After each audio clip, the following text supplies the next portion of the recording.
When you shut down an entire airline, there are consequences. People get stranded and they can no longer fly home.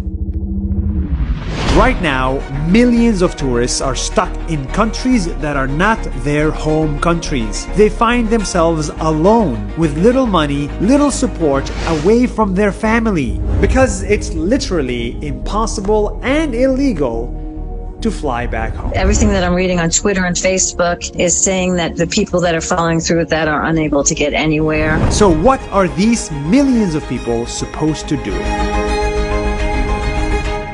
Well, this is a problem, and there is one country that is trying to fix it. It's called Sri Lanka.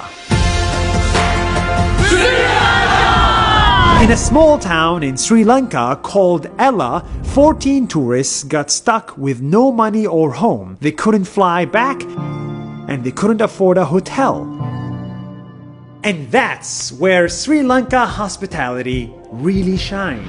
The entire city got together to help their 14 stranded tourists, to give them food, accommodation, and most importantly, give them family away from family. This is a thank you to Sri Lanka and the kindness and generosity of a town called Ella. And this isn't just 14 tourists. On the entire country level, a new program was launched called Tourism Disaster Monitoring and Hosting Program.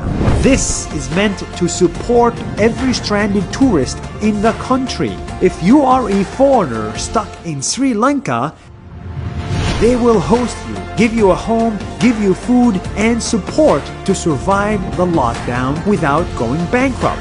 They will be your family away from family.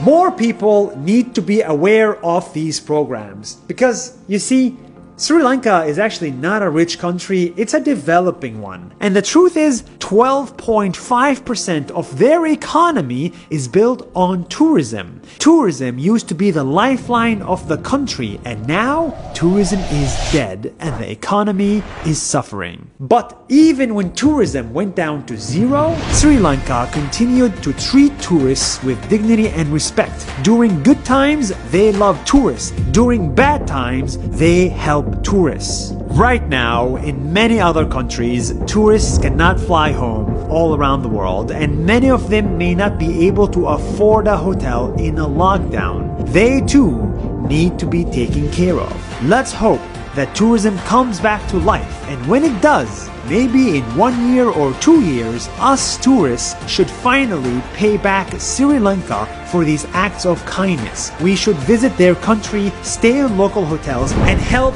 their economy, because that is the best way for us to say thank you. And that is good news worthy of sharing.